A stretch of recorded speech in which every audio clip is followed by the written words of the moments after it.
Serial सरू के आने वाले अपकमिंग ट्रैक में कामिनी ने चल दी है एक बहुत बड़ी चाल और सरू को जहां पे इतना अप्रिसिएशन मिल रहा है पूजा करने का और पूरा फल मिल रहा है और उसको इतना तक कह दिया है कि अब वो ही बनाएगी भोग के लिए प्रसाद।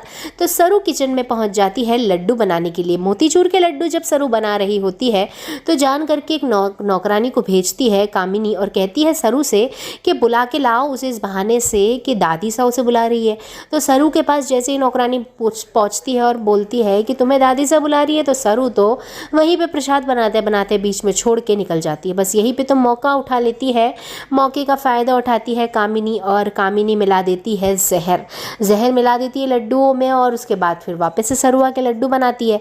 लड्डुओं का भोग लग जाता है, लेकिन जैसे ही दादी सा लड्डू खाने वाली होती है उसके हाथों से वो लड्डू गिर जाता है। लेकिन दोस्तों ये जो जहरीले लड्डू हैं उनका सच बहुत जल्दी बाहर आएगा और कामिनी को अरेस्ट कर लिया जाएगा। लेकिन उससे पहले ही कामिनी बना लेगी अपने तरफ से बहुत बड़ी चाल और बचा लेगी अपने आप को और वो सारे ही लड्डू डैमेज कर देगी। लेकिन यहाँ पे तो बच गई है कामिनी, लेकिन आने वाले अपकमिंग ट्रैक में जब दादू सा को आ जाएगा होश तब कामिनी की बैंड बजाने वाले। लेकिन उससे पहले आपको बता दें कि सरू का अब आना जाना लगे रहने वाला है अन्नपूर्णा जी के घर पे, क्योंकि अब अन्नपूर्णा की बड़ी बेटी के रूप में अन्नपूर्णा सरू को प्यार करती है।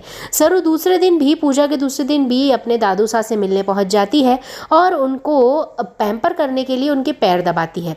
लेकिन उससे पहले ही कामिनी और अनिका को पता पड़ जाता है कि सरू आई हुई है और दबाने वाली है पैर दादा के, इसलिए उन्होंने एक जहरीला तेल गरम करके रख दिया है जिस तेल को लगाते ही दादा के पैर जल जाएंगे।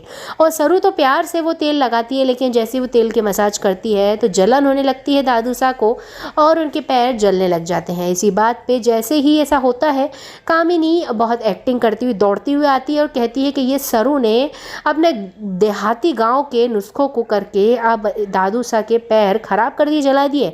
अन्नपूर्णा देवी को भी बुला लेती है दौड़ के, लेकिन अन्नपूर्णा को तो अपने आदमी के सामने कुछ नहीं दिखता और वो सरू को घर से बाहर निकाल देती है। लेकिन जब पता पड़ता है सरू के बारे में ये सारी चीज़ें वेद को, तो वेद पहुंचता है अन्नपूर्णा जी के घर पे और वहाँ पे जाके सीसीटीवी फुटेज चेक करता है। जब उसे पता पड़ता है कि अनिका की जो नानी है उन्होंने ये षड्यंत्र रचा है, लेकिन कब होगी, जब वो एक्सपोज होगी तो आएगा बहुत मज़ा। तो देखते रहिए सीरियल सरू और इंतज़ार करें कि कब होगी कामिनी अरेस्ट, क्योंकि अब सरू और वेद मिलकर करवाएंगे उसे अरेस्ट। सीरियल पसंद आया तो एक लाइक बनता है। टेलीविजन जगत